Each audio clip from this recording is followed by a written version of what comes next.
Hürmetlik vatandaş, bugünkü leksiyalarımızı başlayımız. Leksiyada Sadaka Rozi.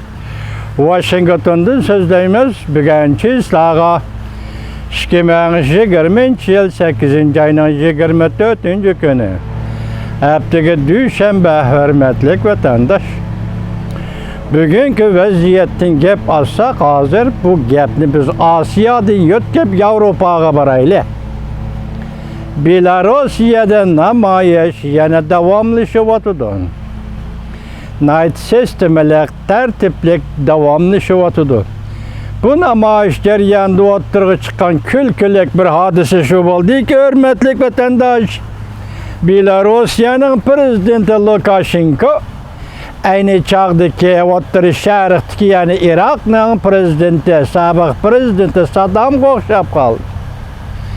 Saddam her qandaq bir sorunda, her qandaq bir yig'ilishda yoki har qandaq bir namoyish qatnashganda qo'lida qurol ko'tarib yuradi.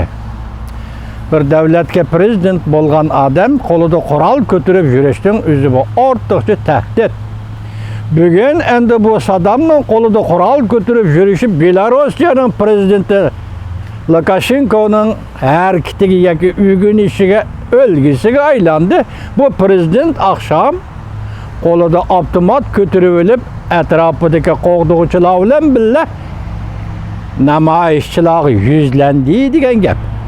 Demek bunun delili ve paketi onun yoşurun ko'rsatib turgan ma'nosi shuki, Lukashenko taxtdan tushdi degan gap.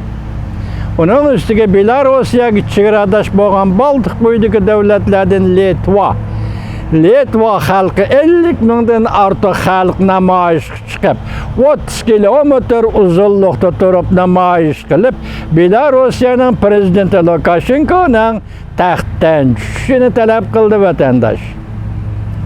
Yana bir noktada vaziyat nima deymiz? Masalan, Rossiyaning prezidenti, Federatsiyaning prezidenti Vladimir Putinga mesela saylan nuqtai nazarda o'qituvchi bo'lib kelayotgan Navalniy tuyuqsiz Tomskiga aeroplan bilan ketayotganda zaharlanib, nəhayət ağır zaharlanib, hushsiz bo'lib, onu Germaniyaga elib berib davolamoqchi bo'ldi. Germaniya talab qildi hisobda, dastlabda unamadi, lekin azar Navalniyni Germaniyaga yo'llab berdi.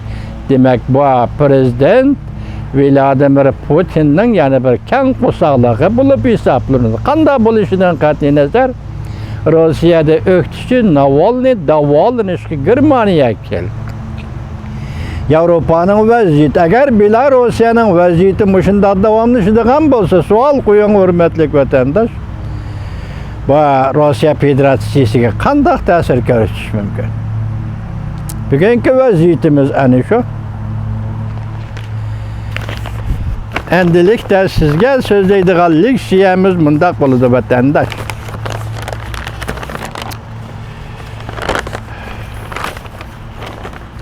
Mavzu mundaq.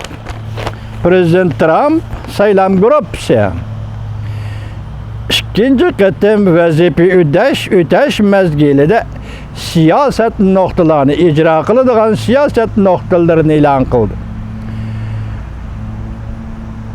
Çünkü yuqumliq virusga butunlay mas'ul bo'lishi kerak.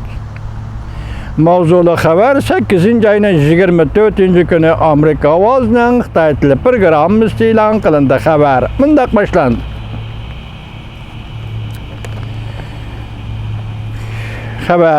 boshlandi. Washington. Amerikada Cumhuriyetçiler Partisining memleketli qurultay chaqirilishi arifasida Prezident Trumpning saylam gruppasi ikkinchi mezgillik vazifa o'tash muddatining ijro qilinadigan siyosat programmasini e'lon qildi. Jumladan yuqumliq virusga jungo mas'ul bo'lishi kerak degan bir so'z buning ichida. İkinci qatimliq prezidentlikni qo'lga keltirish gruppasi, ya'ni Prezident Trumpning saylam gruppasi 2020 yil 8 ayning 23 kuni Prezident Trumpning ikkinchi mezgillik vazifa o'tash muddati ichidagi siyosat programmasini Cümleden iqtisad, muarif, tashqi siyaset ve devlet müdafiə siyaseti qatarlıq 10 saha boyunca siyaset yürgüzüş noktalarını cümleden kelgisi 10 ay içinde 10 milyon kişilik hizmet polisti yaratışını 2021 devletke rehberlik qilib, yuqumluq virusdan qutulish hamda normal turmushni asliga keltirish, shundaqla Amerikaning qudratli va tengdoshsiz harbiy kuchini saqlash va kengaytirish qatorli siyosatlarni o'z ichiga oladi. Siyaset programması Cungo'ga tayin verilişini çekildi. Ve 10 çoğun siyaset yürgüzüşten 3. ornuğa koydu. 3. ornuğa mesela yuqumluq virus meselesini ve Cungo'ga tayin veriliş meselesini siyaset yürgüzüşünün 3. ornuğa koydu. Bunun mezmunları cümleden sanaat işlep çıkarış poristine Cungo'dan çekindiriş. Amerika şirketlerine koyulduğun bağışını kıskartış, hizmet fırsatlarını Cungo'ga ötküzüp bergen Amerika şirketleri bilen zakaz kılış toxtamlarını tüzmeslik. Mesela hizmet fırsatlarını, hata kettim cümlecuma, hizmet fırsatlarını Amerika'ya ötküzüp vermegen Amerika şirketleri bilen zakaz kılış toxtamlarını tüzmeslik.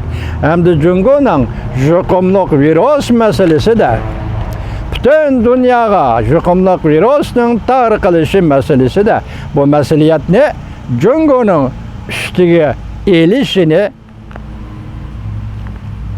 öz içine aldı. Yani sen itiraf kılırsan bu mesuliyetini öddige elişin gerek. Digiziş bu katım ikinci katımlık prezident sayılmadan keyinki vazife üteşinin jaryanıga kirgizilgan. Cumhuriyetçiler Partisi'nin memleketlik kurultayı 8. ayının 24. yani 27. günü keçke kadar Washington ve Şimali Carolina'nın Luther şehrinde naq meydan belki uzun musafirlik ikra yığını şeklinde eçildi demek bugün. Prezident Trump memleketli kurultayının tünci keçlik faaliyeti de resmi prezident namzatı bulup belgilendi. Yaki körüstülüdü.